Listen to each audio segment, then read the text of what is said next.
এই মুহূর্তে পাওয়া বিশ্ব সংবাদে আপনাকে স্বাগতম। শুরুতেই শিরোনাম। মুসলিম দেশগুলোকে বিভক্ত করার চেষ্টা করছে আমেরিকা ও ইসরায়েল, ইরানি পররাষ্ট্রমন্ত্রীর হুঁশিয়ারি। পরেই জানাবো মধ্যপ্রাচ্যে অযাচিত হস্তক্ষেপ বন্ধ করুন ব্রিটেন ও অস্ট্রেলিয়াকে তেহরান।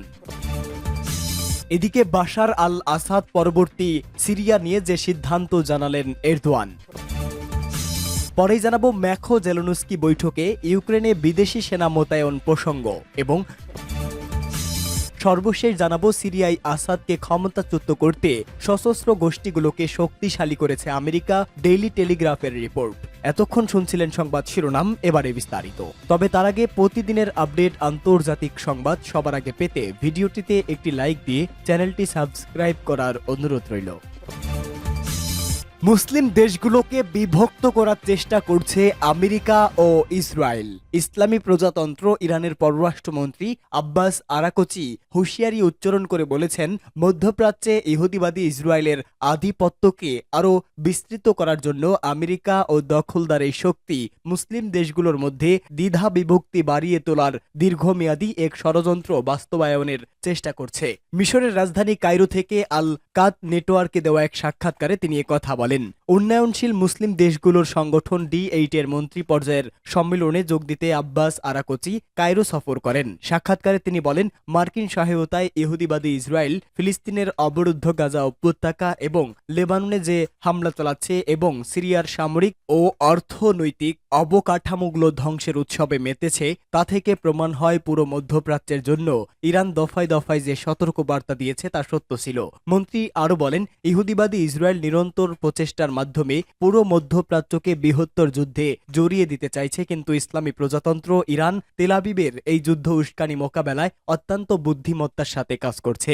সিরিয়ার প্রতি ইরানের দীর্ঘদিনের সমর্থনের বিষয়ে আব্বাস আরাকচি বলেন, এই সমর্থন কোনো ব্যক্তির জন্য ছিল না, বরং উগ্রবাদী ইসরায়েল ও উগ্র সন্ত্রাসী গোষ্ঠীগুলোর বিরুদ্ধে পুরো সিরিয়াবাসী তাদের জাতীয় সার্বভৌমত্ব এবং সিরিয়ার ভৌগোলিক অখণ্ডতা রক্ষার জন্য এই সমর্থন দেওয়া হয়েছে। এর অংশ হিসাবে ইরান দামেস্কোকে পরামর্শ দিতে এবং সিরিয়ার জনগণ ও সেখানকার বিরোধী রাজনৈতিকদের সাথে যোগাযোগের কথা বলত, কিন্তু সিরিয়ার সরকার ইরান কিংবা রাশিয়া দ্বারা নিয়ন্ত্রিত ছিল না। সাক্ষাৎকারে আব্বাস আরাকচি সিরিয়ায় আবারও উগ্র সন্ত্রাসী গোষ্ঠী দায়েশ এবং অন্যদের তাণ্ডব শুরুর আশঙ্কা করে এ বিষয়ে সবাইকে সতর্ক করেন।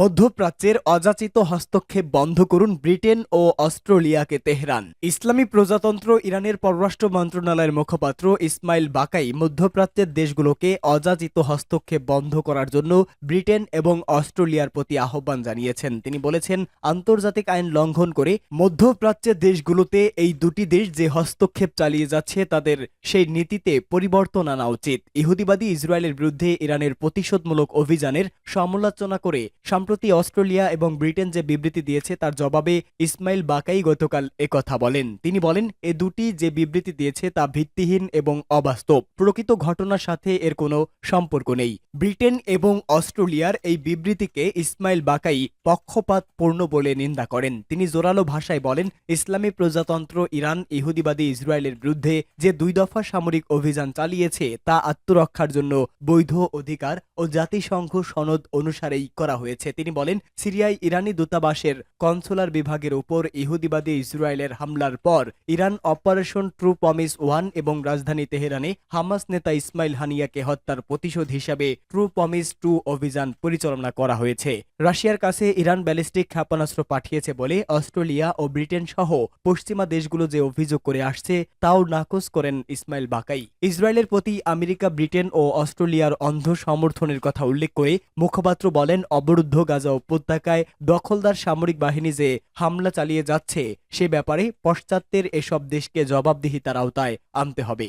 বাশার আল আসাদ পরবর্তী সিরিয়া নিয়ে সিদ্ধান্ত জানালেন এরদোয়ান। সিরিয়ায় 2 দশকের বেশি সময় ধরে ক্ষমতাসীন বাশার আল আসাদ সরকারের পতন হয়েছে। বিদ্রোহীদের এই সফলতার পেছনে তুরস্কের নিবন্ধন অনেকটা ওপেন সিক্রেট। বাশার আল আসাদের পতনের পরই বিদ্রোহীদের মদতপুষ্ট অন্তর্বর্তী সরকারের প্রতি সমর্থন দিয়ে তা স্পষ্ট করেছে president Recep Tayyip Erdogan. Bashar al আসাদের পতনের পর খুব দ্রুত বদলে যাচ্ছে সিরিয়া, বিশেষ করে হায়াত তাহরির আর শামের মতো সশস্ত্র গোষ্ঠীর রাষ্ট্র ক্ষমতা নিয়ন্ত্রণ এবং ভয়ঙ্কর হামলা করে সিরিয়ার সীমান্তবর্তী ভূমি দখল করে নেয় ইসরায়েল। এই পরিস্থিতিতে অনেক দেশ নিজেদের অবস্থান বদলিয়েছে, কিন্তু এরদোয়ান সিরিয়ার পাশে থাকার আগে প্রতিশ্রুতি পুনর্ব্যক্ত করেছেন। তুরস্কের প্রেসিডেন্ট রিসেপ তাইপ এরদোয়ান এই ঘোষণা দেন। মাসের শুরুতে বাশার আল আসাদের পতনের পর সিরিয়ার সংস্কার প্রক্রিয়ার সহায়তা করার জন্য তার দেশের প্রতিশ্রুতি পুনর্ব্যক্ত করে তিনি বলেন, কায়রো থেকে ফিরতি ফ্লাইটে এরদোয়ান সাংবাদিকদের বলেন, আমরা সিরিয়ার জনগণকে উত্তরণ প্রতিক্রিয়া সুষ্ঠুভাবে পরিচালনা করতে সহায়তা করছি, পথে কোনো বাধা ছাড়াই যাতে তারা স্থির হতে পারে তা খেয়াল রাখছি। তিনি আরো বলেন, তুরস্কের পররাষ্ট্রমন্ত্রী হাকান ফিদান শীঘ্রই সিরিয়া সফরে যাবেন।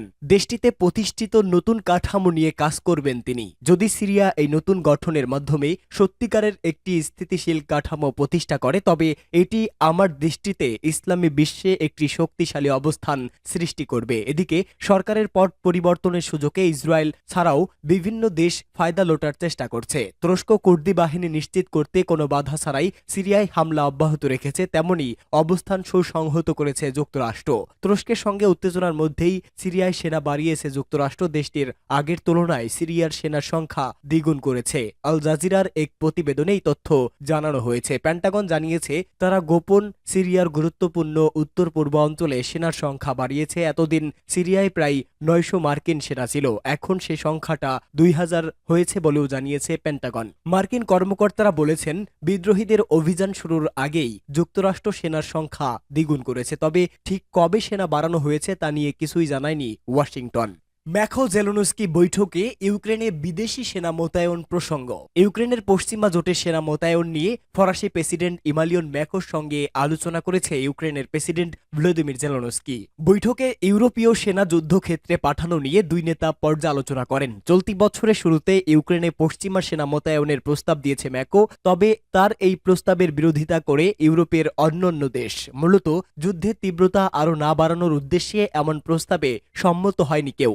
এমনটা বাস্তবায়ন হলে পরমাণু হামলা ও তৃতীয় বিশ্বযুদ্ধের আশঙ্কার কথা বলে আসছিল রাশিয়া। ম্যাকোর সঙ্গে আলোচনার পর জেলোনস্কি জানান, ইউক্রেনে সেনা পাঠানো নিয়ে প্রেসিডেন্ট ম্যাখো প্রস্তাব দিয়েছেন, তার সেই প্রস্তাব নিয়ে আলোচনা হয়েছে। শান্তির পথে যেতে গেলে এটা জরুরি। ইউক্রেনের প্রেসিডেন্ট জানান, শান্তির জন্য কিছু নিশ্চয়তা থাকা দরকার। এর আগে ন্যাটোর সেক্রেটারি মার্ক রুটে জানান, ইউক্রেনে যা দরকার সেটা তাদের দেওয়াটা জরুরি, তাহলেই রাশিয়ার প্রেসিডেন্ট ভ্লাদিমির পুতিন এই যুদ্ধে জিততে পারবে না। জার্মানির চ্যান্সেলর অলফ শলৎজ জানান, ইউক্রেনকে যথাসম্ভব সামরিক সহায়তা দেওয়ার দরকার। ইউক্রেনকে জানানো দরকার শান্তি চুক্তিতে তারা কিভাবে পৌঁছাতে চায়। এ সময় ইউক্রেনের উপর কোনো কিছু চাপিয়ে দেওয়া উচিত নয় বলেও জানান শলৎজ। সিরিয়ায় আসাদকে ক্ষমতাচ্যুত করতে সশস্ত্র গোষ্ঠীগুলোকে শক্তিশালী করেছে আমেরিকা। সিরিয়ার প্রেসিডেন্ট বাশার আল আসাদকে ক্ষমতাচ্যুত করার জন্য দেশটির দক্ষিণ অঞ্চলের একটি সশস্ত্র গোষ্ঠীকে কয়েক সপ্তাহ আগে থেকে আমেরিকা শক্তিশালী করেছিল। এই গোষ্ঠীকে ওয়াশিংটন অর্থ ও অস্ত্র দিয়ে আসাদ বিরোধী তাণ্ডবে অংশ নেওয়ার জন্য প্রস্তুত করে তোলে। ব্রিটিশ দৈনিক টেলিগ্রাফ গতকাল এক প্রতিবেদনে এই তথ্য জানিয়েছে। এতে বলা হয়েছে, ওয়াশিংটন আগে থেকেই রেভলিউশনারি কমান্ডো আর্মি বা RCA নামে এই গোষ্ঠীর তাণ্ডব অভিযানের কথা জানত। আমেরিকাই এই বাহিনীকে আসাদ সরকারের বিরুদ্ধে হামলার জন্য জোরালো প্রস্তুতি নেওয়ার কথা বলেছিল, যার মাধ্যমে আসাদ সরকারের পতন হতে পারে। সিরিয়ায় সরকার পতনের পর ডেইলি টেলিগ্রাফ প্রথম সিরিয়ার ঘটনাবলী আমেরিকা আগেই জানত বলে প্রকাশ করল। রিপোর্টে বলা হয়েছে, IRC যোদ্ধাদের প্রশিক্ষণ দিয়েছে ব্রিটেন ও আমেরিকা।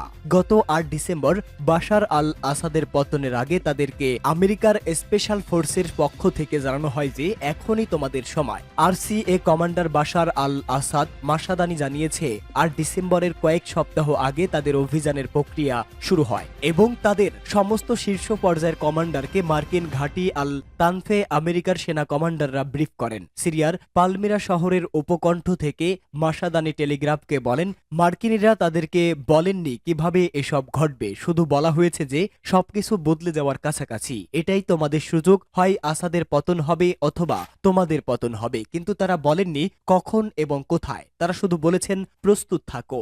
RCA হচ্ছে সাবেক সিরিয়ান আরব আর্মি বা এসএএ থেকে বের হয়ে যাওয়া একটি গ্রুপ, যাদের সদর দপ্তর আল তানফ এলাকায়। এটি সিরিয়া, ইরাক ও জর্ডান সীমান্তে অবস্থিত। এলাকায় মার্কিন সেনাদের একটি ঘাঁটি রয়েছে। ডেইলি টেলিগ্রাফ বলেছে, আমেরিকা আর সিএ সদস্যদের সব ধরনের প্রয়োজনীয় অস্ত্রশস্ত্রের যোগদান এবং প্রতি মাসে $400 বেতন দেয়। সিরিয়ার সরকার পতনের পর এই গোষ্ঠী দেশটির সামরিক অবস্থানের 5 ভাগের 1 ভাগ দখল করেছে।